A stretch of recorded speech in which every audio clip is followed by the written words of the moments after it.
Assalamualaikum Bu. Waalaikumsalam, Bu. Ibu maaf mengganggu waktunya.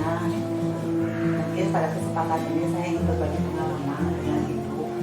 Terlebih lagi mungkin saya ingin menyerap banyak gitu ya, banyak pengalaman selama Ibu mungkin memimpin sekolah dalam hal pengambilan keputusan di sekolah ini atau di tempat yang lain.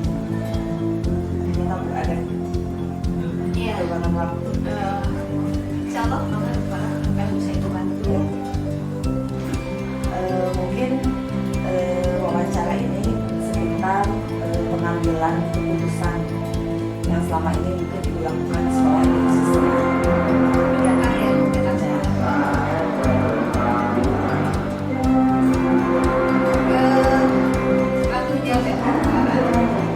Setiap kegiatan atau program yang dilakukan di sekolah itu yang pertama kita selalu di sekolah adalah wujudnya sekolah yang menghasilkan dia cerdas, terampil dan dewasa.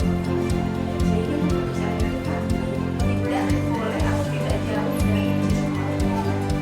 Jika seandainya Bu ada kasus-kasus yang terjadi di sekolah berkaitan dengan permasalahan anak atau permasalahan guru dan yang lainnya yang berkaitan dengan isu sekolah atau bertentangan dengan isu sekolah, apa yang Ibu lakukan? Misalkan itu berkaitan dengan nilai-nilai kebajikan gitu ya, Siswa atau guru nih? Siswa dan guru aja. Saya pikir karena dua subjek yang berbeda, siswa dan guru, tentu penanganannya menggunakan kebijakannya berbeda juga.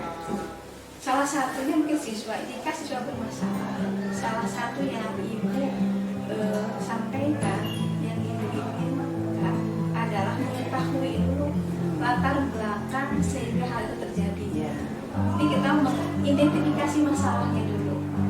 Ketika sudah muncul masalahnya, baru kita lihat apa sih yang bisa kita lakukan untuk memproses tersebut sehingga masalah itu bisa terselesaikan dengan baik. Yang pertama itu memang harus lebih kepada persuasi dulu. Tidak bisa kita langsung ke hukum, tidak bisa kita langsung ke peraturan, tapi kita mulai dari pribadi dulu. Nah kalau sudah seperti itu, sudah tahu masalahnya, baru kita sampaikan seharusnya kita harus seperti ini. Kemudian baru ke hukum, tapi jangan ke hukum. Kita sudah berbicara dulu baik tidaknya, positif negatifnya apabila kita memberikan punishment. Kita tetap harus ada nilai-nilai apa ya? Nilai-nilai. Iya betul. Jadi anak itu jangan dicap ketika anak melakukan hal yang negatif itu dicap negatif, tidak. Harus ada latar belakang mengapa anak begitu. Tetap kita guru itu memegang peranan penting untuk membangun karakter anak yang tadinya tidak baik jadi baik. Itu tugas kita sama anak kita yang mulia. Mungkin begitu. Jadi tentunya dalam pengambilan keputusan ini Ibu tidak terlepas dari tanggung jawab Ibu sebagai kepala sekolah, kemudian melihat nilai-nilai kebajikan yang ada di sekolah ini sesuai dengan visi sekolah, dan juga mungkin berpihak pada kepentingan kepentingan anak. Jika ada dilema, berarti kalau ada dilema yang terjadi antara Ibu untuk pengambilan keputusan, berarti hal yang seperti itu yang menjadi langkah-langkah atau prosedur yang Ibu lakukan. Ya, dilema itu memang berkaitan dengan perasaan. Ya. Ketika dilematis muncul dan tidak bisa diselesaikan, maka otomatis kita kembalikan ke aturan.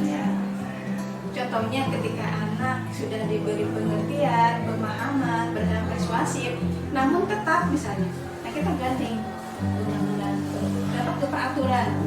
Jadi kegiatan kita atau keputusan kita tidak lepas dari itu. Karena kita sendiri sebagai sekolah tentu punya kebijakan yang dari atas juga kita tidak lepas dari itu.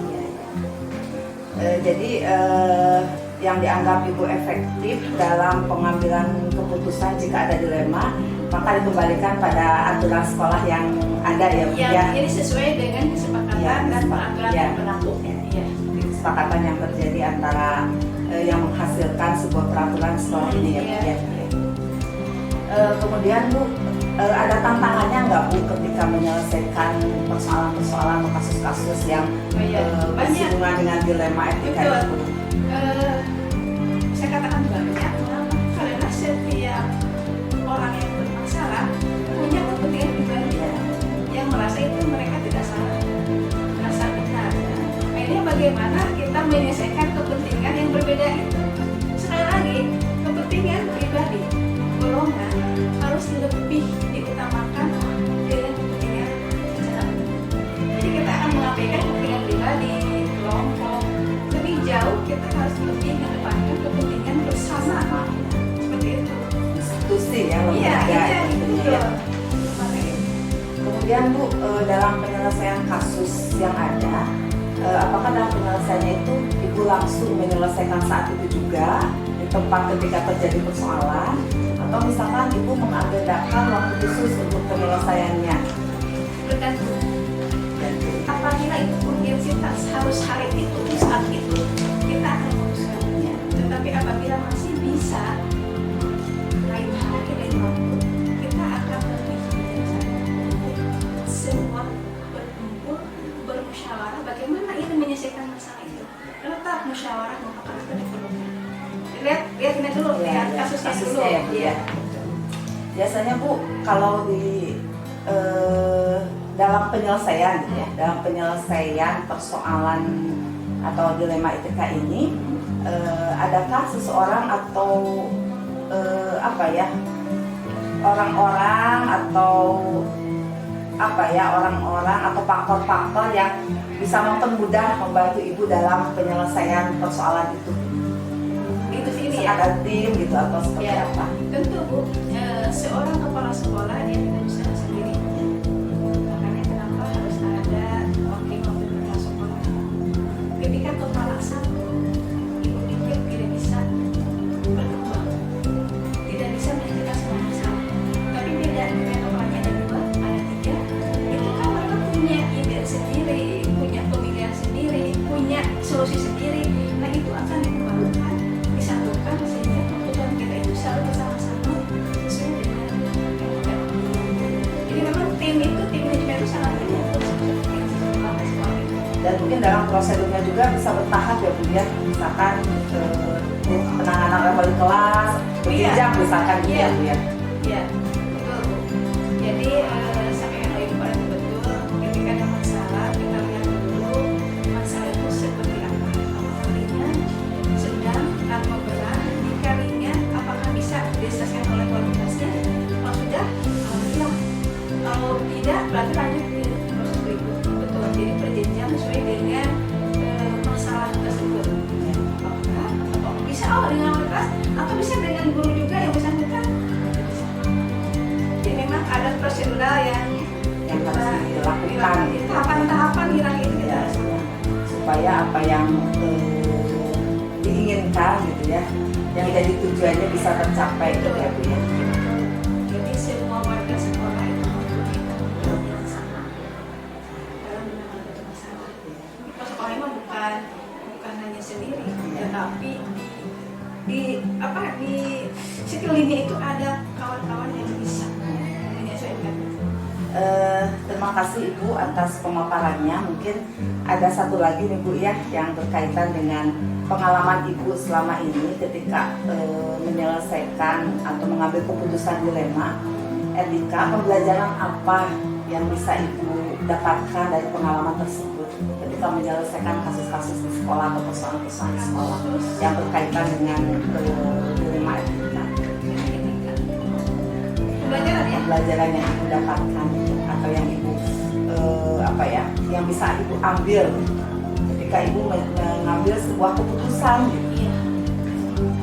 Mungkin salah satunya yang sudah menjadi keputusan awalnya itu di sekolah kami itu pada kami sendiri itu pada zaman belakang itu masih banyak guru kita dan itu akan berpengaruh terhadap karakter siswa. Ketika kita menginginkan siswa kita tidak merokok, melarang merokok, sementara guru-guru kita sendiri merokok, itu bertolak belakang dan tidak keras.